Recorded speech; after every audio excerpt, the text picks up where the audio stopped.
Hi friends, ఈ వీడియోలో మనం ఎక్సర్సైజ్ 1లో ఉన్న సెకండ్ ప్రాబ్లం ఉన్న ఈ ప్రాబ్లం చెప్పుకుందాం. సేమ్ ఇది 7th ప్రాబ్లం లాగే. సో క్వశ్చన్ చూసినట్లయితే find the equation of locus of a point which forms a triangle of area 2 with the points A and B. So ఒక ట్రయాంగిల్ ఉందంట, PAB అనే triangle. So దాని area అనేది 2, అలాగే px why అనుకుందాం, మనకు తెలియదు కాబట్టి ఏ అనేది 1, 1, బి అనేది -2, 3.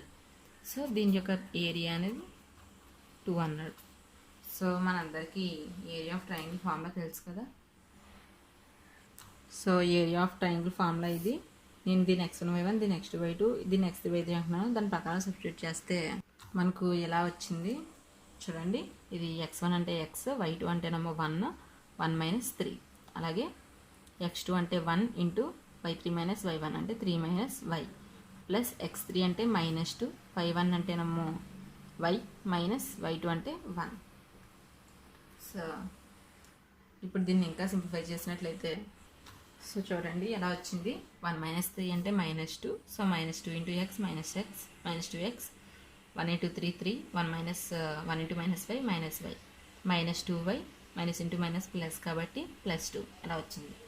సో ఇప్పుడు మనం దీన్ని క్రాస్ మల్టిప్లికేషన్ చేసినట్లయితే మనకి ఎలా వచ్చింది చూడండి. -2x మామూలుగానే ఉంది, అలాగే -× ప్లస్ కాబట్టి రెండింటిని యాడ్ చేస్తే -3y, అలాగే 3 + 2 5. ఇక్కడ నేను ఏం చేశాను, క్రాస్ మల్టిప్లికేషన్ చేశాను. సో ఇదంతా న్యూమరేటర్లో అన్నట్టు 1 × న్యూమరేటర్లో టర్మ్ × 1, అలాగే 2 × 2. సో ఇక్కడ మనం మోడ్ ఎప్పుడు మిస్ చేయకూడదు, మోడ్ అలా ఉంది. సో మోడ్ ఉంది కాబట్టి మనకు ఇక్కడ 2 కండిషన్స్ వస్తాయి. ఇది = +4 ఒకసారి, ఈ ఈక్వేషన్ = -4 ఒకసారి. సో దీన్ని ఇటు సైడ్ తెచ్చుకుంటే కనుక -2x - 3y + 5 - 4 = 0. So -2x - 3y 5 - 4 1 + 1 = 0. ఇది ఒక ఈక్వేషన్. సేమ్ అలానే -2x - 3y + 5 -4 ఇటు వస్తే +4 అవుతుంది = 0.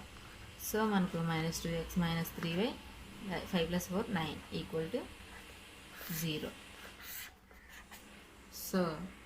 సో ఫ్రెండ్స్, మనకు కావాల్సిన లోకస్ ఈక్వేషన్ అనేది ఇది చూడండి. -2x - 3y + 1 × -2x - 3y + 9 = 0. Thanks for watching my video. ఇలాంటి వీడియోస్ కోసం మా ఛానల్ని సబ్స్క్రైబ్ చేసుకోండి.